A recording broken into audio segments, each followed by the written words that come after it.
कहानी का नाम है सोन द रिवाइवल। एक छोटा सा गांव था जिसका नाम है कोहिना। ये गांव एक जंगल के बीच था। गांव के पीछे एक बड़ा पहाड़ था जिसका नाम एनेसिक था।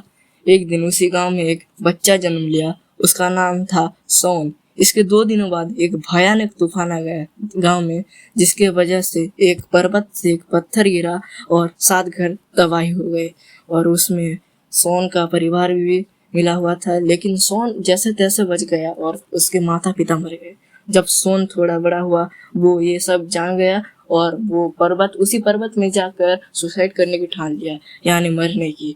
तो जब वो मरने वाला ही था, कूदने वाला ही था, तब उसको कोई पुकारा और उसने देखा एक बहुत ब्राइट लाइट है।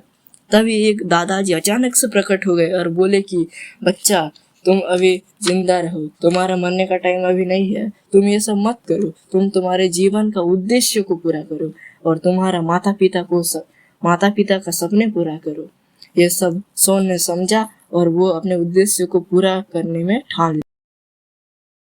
करीब 10 साल बाद में एक दिन गांव के मुखिया ने एक मीटिंग बुलाई और सबको बोले कि सुनो, कल ये पर्वत का पूजा है। हर लोग 10 साल के बाद इस पर्वत का पूजा करते हैं। अगर 10 साल के बाद टाइम पर पूजा नहीं किया गया तो कुछ घटना तो घटेगा ही घटेगा, ये तो तय है।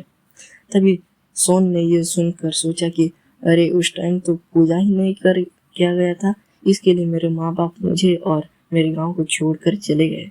गांव के मुखिया ने ये भी बताया कि जो ध्यान में सुनेगा वही जानेगा। करीब 600 साल पुराना बात है। पहाड़ी के पीछे वाले गांव के वहाँ हमारे दादाजी रहते थे और उन्होंने बोला था कि मेरे को इसी जगह में एक ग्लोइंग लाइट दिखाई गई थी। आसमान से आया और किसी पर्वत में गुफा में चला गया और आने के बाद और कभी भी नहीं दिखा गया। और बताया गया है कि गांव का जीवन उसने ही शुरुआत की थी, गांव को उसने ही बनाया था, उसको सब लोग भगवान मानते थे। दादाजी ने और एक रहस्यमय बात बताई कि उस गुफा में एक हरे रंग का पत्थर है जिसको अगर एक रिचुअल में रखा गया तो भगवान की ताकत उसको मिल जाएंगे, यानी जो रिचुअल में रख गया उसको भगवान का ताकत मिल जाएगा। लेकिन ये काम करने से सब लोग डरते थे। ये सुनकर सोन अपना लक्ष्य पूरा करने के लिए निकल पड़ा। बाद में सोन ने पर्वत के ऊपर चढ़ाई की और बहुत मेहनत के बाद उसने उसी गुफा को ढूंढ ही लिया। और जब उसने उसी गुफा में गया तो गुफा में एक बहुत तेज लाइट बाहर निकला। उसने गुफा के अंदर गया, उसी अनजान पत्थर को उठाया। बाद में सोन ने उसी पत्थर को एक रिचुअल के ऊपर रख दिया। जस्ट सेकंड में तबाही होने लगा और रात जैसा हो गया। सोन के ऊपर एक कड़कता बिजली कड़की और ये सब चीज गांव के सब लोग देख रहे थे और पीछे वाले गांव के लोग भी ये सब देख रहे थे। और उन्होंने सोचा कि अरे हाँ, हमारे दादाजी लोग सही थे, सब ये सब कोई अफवाह नहीं है।